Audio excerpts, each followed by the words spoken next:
If you guys hear some noise in the background, it's the AC going off. I'm downstairs right now because I'm in a different environment. My sister's visiting for the weekend. But anyways, my guy, what a game this was. As the title suggests, this Knicks-Pacers series started with the game of the year, bro. An epic way to start off and what could be an amazing series. But on the other hand, bro, a very devastating way to start off the series if you're the Knicks. Because how the hell do y'all lose that game, bro? How are you up 14 with less than 2 minutes to go in the game? You end up losing, and you end up losing the game in overtime. How? I'll tell you how. The Knicks stopped playing defense. Within the last 2 minutes, the Pacers went on a 20-2 run. Who started that run, bro? This dude named Aaron Nesmith. Aaron Nesmith, okay, hits his first three fine, hits the second three, all right, not bad. Stop letting him shoot threes, and now every three after that, I thought I was seeing Steph Curry playing for the Pacers. I ain't gonna lie, bro.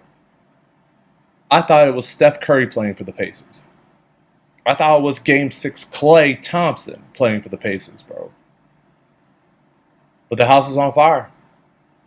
But, once every shot made it closer and closer and closer, things were starting to get tight, bro. And they went, okay, I think, let me look at the box score real quick, because I think they went up 8, right? Let's see. Give me a second. This is a major choke job. All right. So it was 112-119 with a minute 20 to go. I thought that was the Pacers' best chance of coming back in the ball game, and especially since Jalen Brunson hits a layup to put him up 9 with a minute to go. You would think the game is over. But 8 seconds after Jalen hits the layup, Aaron comes back and hits another 3-point shot to cut it to 6. And then Karl Towns went quickly in the shot clock with 42 seconds left and makes a layup. And you would think that's the game, right? So now, and then Aaron comes back. Bro, you gotta... How do you mess up a coverage on simple pin downs? Aaron's getting these threes off of simple freaking pin downs, bro. He hits another three. Jalen Brunson turns the ball over. Aaron Nesmith puts him ever closer. Because again, I don't know what happened to the Knicks defense. For some reason, I noticed this within the last 2 minutes and into overtime. The Knicks stopped playing defense, especially off the ball, which affected their on-ball defense. Because they played so relaxed, they thought the game was over. But the Pacers really want to play fast-paced basketball, bro. Y'all know the Pacers really want to play fast-paced basketball. But nah, man. This is just egregious. And then TYRESE, let's go back to the last 14 seconds. OG Anunoby and Karl Anthony Towns, I'm not going to say y'all cost them the game, but you guys did not make the Knicks' chances of winning any better by missing the 2 free throws. One by Towns, one by OG.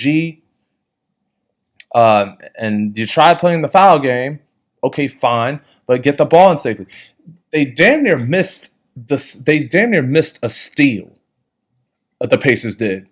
When Jalen, I think it was Jalen that tried to take the ball out. He nearly threw it out of bounds or into the hands of Andrew Nembhard. Was it 14 seconds left? I think he was trying to get the ball. I don't know. It was like a major comedy of errors, bro.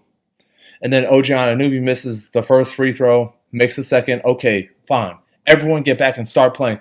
For some reason, I was getting so pissed because they were just playing straight up. They did not even pressure the ball until it crossed half court. I don't get that at all. I don't get that strategy by Tibbs, who is known as a defensive-minded coach. How do you mess up that assignment, bro? How do you mess up that badly? How do you mess up that badly? I don't get it. You in that situation, everyone should press up and make it hard for the Indiana Pacers to bring the ball up the floor. They got a free run at it. Okay, they nearly got it. Tyrese Halliburton tries to drive to the rim. Mikal Bridges does a great job knocking the ball away. He even said it. Mikal hit the ball in my hands. Tyrese stepped back, and what looked like a three was a long two. Something that if you guys look at my old video, it's gonna have a similar title to that video where I talked about the Bucks Nets series ending with the game of the year, where KD had his toes on the line. Everyone in the building thought it was a three, but the officials didn't. They signaled a long two, and it turned out it was a long two. And I thought that, shoot, man, this game's over. And then Tyrese did the choke symbol and such, as y'all see on my screen right here. But damn, bro. I thought they were going to choke in overtime. I thought even more so once the Knicks scored the first 4 points in overtime. But everything just went to hell after that. They let Nembhard get free. Obi Toppin got free for dunks. Everyone just stopped playing defense, and I don't get it. This is what should be a great defensive team. They shut down the Boston Celtics, the defending champs, who can get hot from three as anyone else, who could beat you in so many ways. And I've always thought, coming into the playoffs, that Boston was the team to beat. Not Cleveland, not Indiana, not Milwaukee, not New York. It was always Boston. And even after the Celtics bowed out in that game 6, I always thought they were the team to beat. They got the job done. But I'm not going to use the fatigue excuse too, because they were not fatigued when they started leading by 16, 17 points, bro. And the thing about it too, I thought Indiana was fatigued because they kept fouling three-point shooters all over the goddamn place. But nah, it wasn't over. It wasn't over. Not by a long shot, bro. Not by a long shot. So, obviously, I would love to see the Knicks in the finals, but I did say I think it was in my series recap vid covering the OKC Denver Game 7 or Boston New York.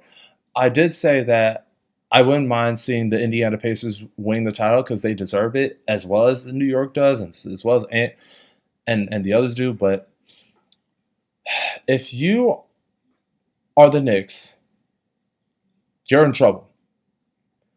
You do not want to fall down 0-2 to Indianapolis, going back to Indy. Now, I'm not going to go as far as to say your season's over if you lose game 2, because obviously there's a lot of basketball left to be played. And who knows, you could go into Indiana and steal a game or two in Indiana, just like what we saw with Denver did in Minnesota. Everyone thought that series was over when Minnesota won the first 2 games last year in Denver. But you got your work cut out for you if you blow this game 2. You got your work cut out for you. Jalen Brunson choked too. As much he is the king of the fourth quarter, and I still believe it, he choked. He choked in overtime. And whether it was fatigue or not, he came up small. Karl Towns came up small. Mikal Bridges is an OG Anunoby. OG especially played some dumb basketball, bro. But Charles Barkley even... Here's my concern for the Knicks, and this is and I watched Charles Barkley talk about it on Inside the NBA. Because of the fact Tibbs shortened his rotations, and I did say this in my Celtics, either my Celtics vid or my vid on the Celtics game 6 or OKC and Denver game 7. I think my main concern with the Knicks, I did bring up the fact that these teams are evenly matched, but I think Rick Carlisle plays his bench a lot more. He plays his bench. But some of the guys on the New York bench are not good enough to compete with I don't think I said something like that, but I take Indiana. Indiana wins the bench battle over New York. And it showed tonight. And I think it's also because Tibbs shrinks his rotations a lot. It's not helping, Jalen, who's playing a lot of minutes. Mikal Bridges is Iron Man, and Josh Hart's Iron Man. Like, those guys can play 96 minutes if they want to. They can play 5 overtimes if they want to. But even with that, the fact that Tibbs is shrinking his rotation so much is why they're down in the series the way they did because Indiana's going to run constantly. You know what I'm saying? Like, and I feel like having campaign in the game for a long stretch of time too, and him hitting shots helped Jalen get the rest he needed. Mitch Robinson helped Karl Towns get the rest he needed. But I was so pissed at Mitch Robinson this game because after a really good stand against Boston, he absolutely looked like a deer in the headlights on defense. He looked like a deer in the headlights. So I don't know. And then New York started turning the ball over. Jalen Brunson turned the ball over. Came up small. So I would not want to be on the streets of New York right now, bro. It's gonna be like a gosh darn riot, dog. But and I know that arena is gonna be freaking scary tomorrow. Not tomorrow, on Friday, if you're the Indiana Pacers. But I think they could weather the storm. They got, I mean, bro, they dealt with Milwaukee chanting overrated. They dealt with Milwaukee chanting Bobby, Bobby, Bobby. After all these years, they withstood that crowd. But I don't know. I mean, I want the Knicks to win the series, and I do sound pretty nervous because I am. But what a game this was, bro. I got a shot. I want to give, like, before I wrap it up for the night, I'm going to come on here real quick. I'm not going to make it like a 20-minute video. I really want to give the Indiana Pacers some love because I've been telling my dad, like, some people say he's overrated. I'm telling, like, no, Tyrese Halliburton's a bad man. He's a bad mamma jamma, dog. Miles Turner is a dog.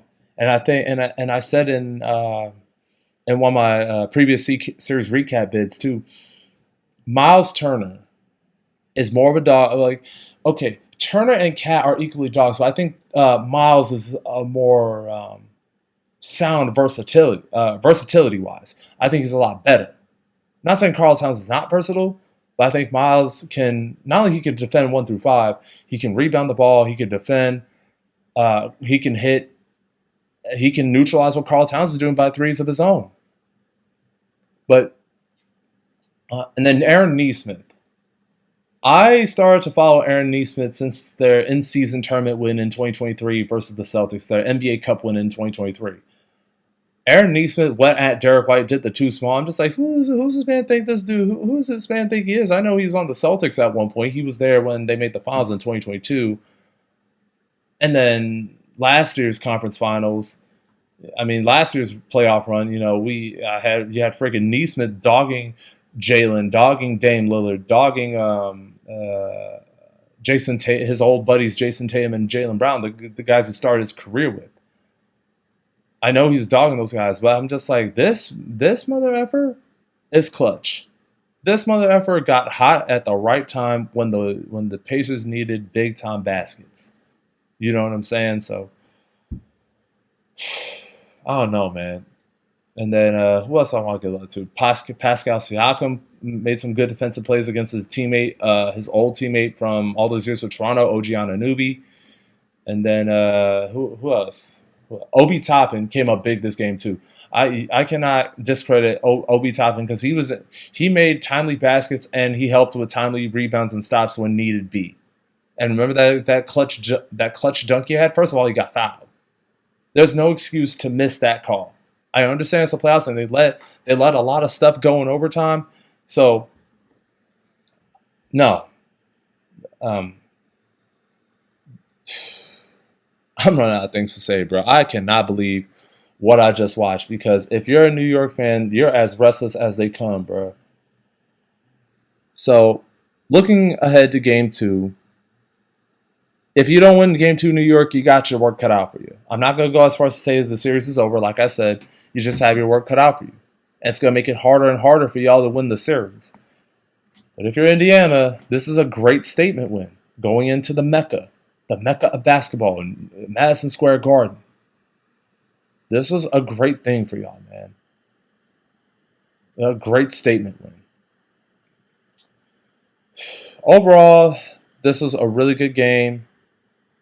And some more than others, it was great. Some others more than some, it was very freaking painful. But I don't know, bro. I don't know. I don't know what else to say. I mean, New York had no business losing this game at all, but they did. They did. So, but the Pacers, they hung in there. This is the same Pacers team that was down 20 against Milwaukee in a closeout game. They were down 7 in overtime with like 40 seconds left in overtime. Gary Trent Jr. is hitting every shot in the world. AJ Green and Giannis Antetokounmpo doing what he does. Bobby Portis even. In Cleveland, they were down 9 with like 50 seconds to go.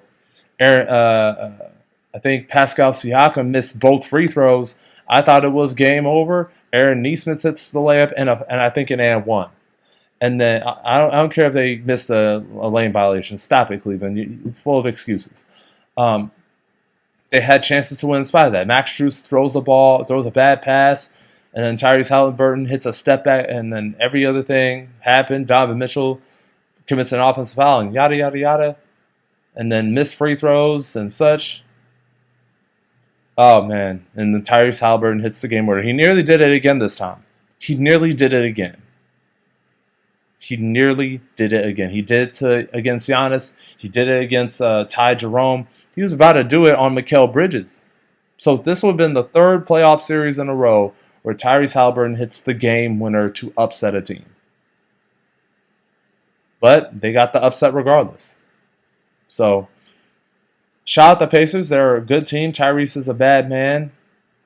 Jalen Brunson's a bad man as well. I've seen him throughout multiple games these playoffs, against, especially Game 6 against Detroit, and then all the plays he made to help the Knicks come back down 20 in the first 2 games in Boston, Massachusetts. But the Knicks, on a scale of 1 to 10, on how much, if y'all ask me, I think the scale of how much the Knicks are in trouble, it's an 8 out of 10. 8 out of 10. I'm not giving it a 10 out of 10 because I'm not going to go as far as to say it's a full panic mode, because they do have another game to figure things out. But right now, this is just awful, an awful way to start off. You're hosting the conference finals. This is just an awful way to start off. You can't be up 17 with like 5 minutes to go. Everyone thinks the game's over, and then all of a sudden the game's going to overtime, and you lose in overtime. So that can't happen again. So I don't know, man. I just wanted to come on here tonight real quick and share my thoughts about this game. Obviously, it's not going to be another series recap vid. It's just like it's one of those emergency vids that will take place in between. I think I may just have a separate playlist selection talking about the 2025 playoffs. But yeah, man, what a start! What a start to these conference finals. I'm not going to talk about OKC versus the Wolves game 1. I probably may talk about it tomorrow, or I may talk about it, after game 2, depending on how that ends. But I'm not going to do it tonight, so stay tuned for that tomorrow. So these are my thoughts. Let me know what you guys think. Are the Knicks in trouble or not? Do you have New York still winning the series, or if you're rooting for the Pacers, do you feel very confident that Indiana will win the rest of the way? Let me know your thoughts in the comments below. Until then, have a good night, y'all. That's the end of this video. I'm X. Deuces.